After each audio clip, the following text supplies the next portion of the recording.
Hello मेरे प्यारे दोस्तों, आज के इस वीडियो के माध्यम से आपका भाई चंदन एक बार फिर से आपके सामने प्रेजेंट हो चुका है।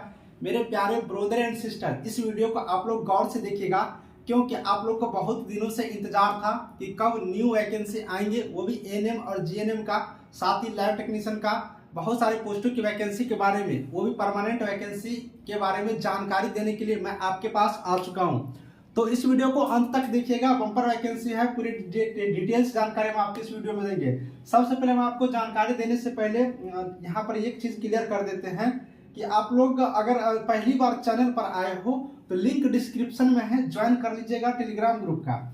चूंकि टेलीग्राम ग्रुप को ज्वाइन करने से आपको ये होगा कि कोई भी नोटिफिकेशन आएगा तो उसका पीडीएफ आप लोग बिल्कुल रूप से सबसे पहले प्राप्त कर सकते हैं। और चैनल को भी सब्सक्राइब करिएगा, पूरा वीडियो देख लीजिए। अगर वीडियो अच्छा लगे और आपको लगे कि नहीं सबसे अच्छे न्यूज सर दे रहे हैं तो बिल्कुल रूप से मैं हूं चंदन कुमार और आपका भाई हूं, सब्सक्राइब कर लीजिएगा इस चंदन भाई के चैनल को। ये जो नोटिफिकेशन है आपको बता देते हैं, डीएसएसबी की तरफ से ये वैकेंसी निकल करके आ रही है, यानी कि दिल्ली सबऑर्डिनेट बोर्ड की तरफ से ये वैकेंसी निकल करके आ रही है। अब डीएसएसबी की तरफ से ये वैकेंसी निकल करके आ रही है तो ऑल इंडिया की कोई भी व्यक्ति इस फॉर्म को अप्लाई कर सकते हैं, पूरे भारत से, ठीक है, पूरे भारत देश के व्यक्ति। ये नहीं कि सिर्फ दिल्ली के लिए दिल्ली का अप्लाई करेंगे, पूरे भारत देश से इसके लिए आवेदन कर सकते हैं, देश से, पूरे भारत देश से। सबसे पहले मैं ऊपर में हेडलाइन लिख देता हूँ, डीएसएसबी की तरफ से ये वैकेंसी सामने निकल करके आ रही है, आप लोग कंप्लीट जानकारी समझ जाइए।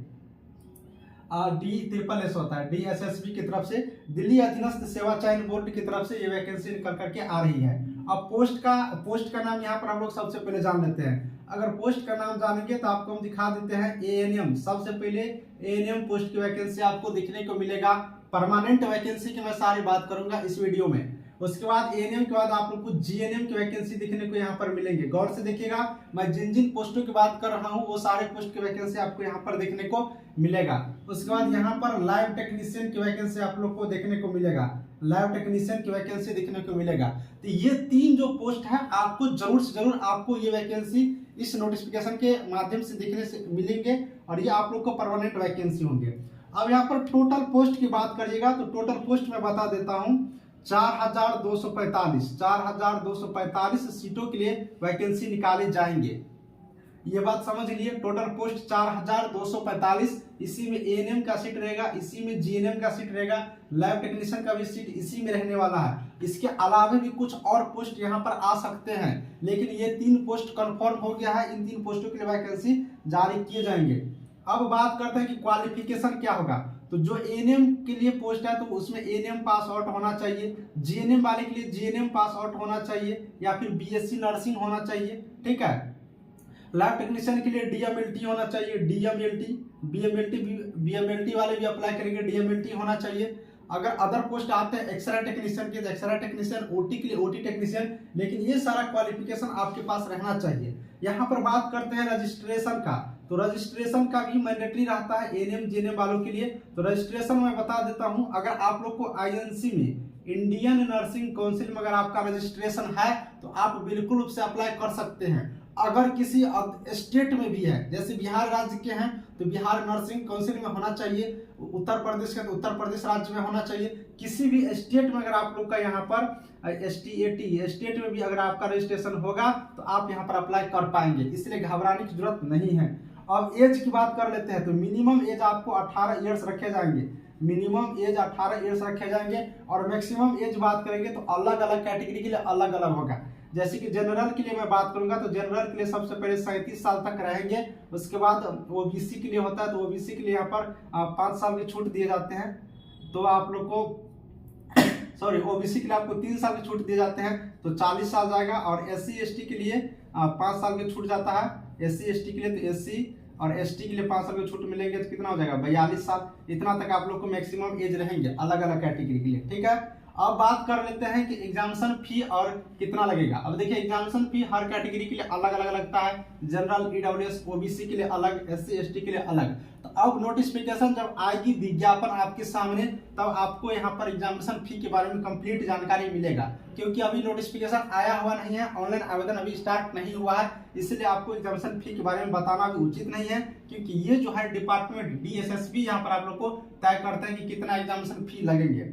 अब दोस्तों यहाँ पर बात करेंगे कि कब तक ये आप लोग को फॉर्म भरने की प्रक्रिया चालू होगा। तो अप्लाई करने के लिए जो स्टार्ट डेट है वो आप लोग को नवंबर के लास्ट वीक में आने की पूरी चांस है। यहाँ पर ऑफिशियल जानकारी आ चुकी है, नवंबर के लास्ट वीक में आप लोग को आ जाएंगे। जब नवंबर के लास्ट वीक में आएंगे तो दिसंबर पूरा दिसंबर तक आप लोग को इस फॉर्म को भरने के लिए आप लोग को मौका मिलेगा। ये नोटिफिकेशन आ चुका है, मैं अपने नोटिफिकेशन मोबाइल में है, आपको टेलीग्राम ग्रुप में डाल देंगे, आप लोग भी देख लीजिएगा।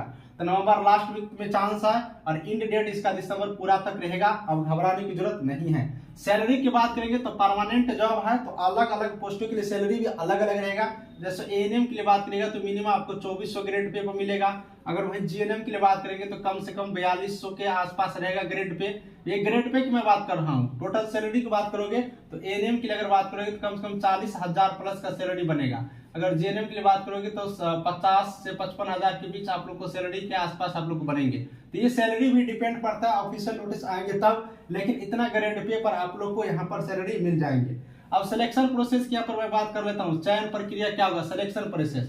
तो देखिए लिखित एग्जाम होगा इसमें, मैं बता देता हूँ लिखित एग्जाम आप लोग को होने वाला है। लिखित एग्जाम लेकर के आप लोग को एएनएम, जीएनएम या फिर लैब टेक्नीशियन या फिर और कोई जो पोस्ट आएंगे ये 4245 के लिए तो लिखित एग्जाम होगा। लिखित एग्जाम हो सकता है कि 2 स्टेप में हो, टायर 1 टायर 2 यानी कि पीटी मेंस, लेकिन इसका लिखित एग्जाम होगा, इसीलिए तैयारी करना भी शुरू कर दीजिए।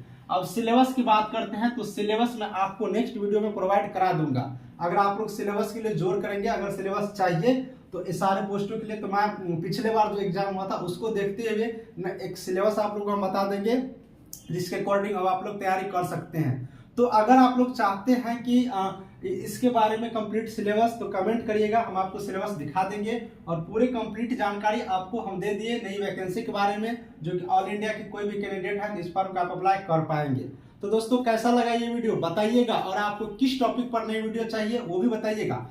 ऑल इंडिया में कहीं पर भी नर्सिंग से रिलेटेड वैकेंसी आएगी तो ये फास्ट इंफॉर्मेशन चैनल आपको एक एक पॉइंट डिस्कस करके कंप्लीट जानकारी हम आपको देते रहेंगे। चलिए इस वीडियो को यहीं पर समाप्त करते हैं। अगर आपको वीडियो अच्छा लग रहा है तो इस चंदन भाई के चैनल को सब्सक्राइब करिए और हम आपको मिलेंगे एक और नई वीडियो के साथ, नई जानकारी के साथ।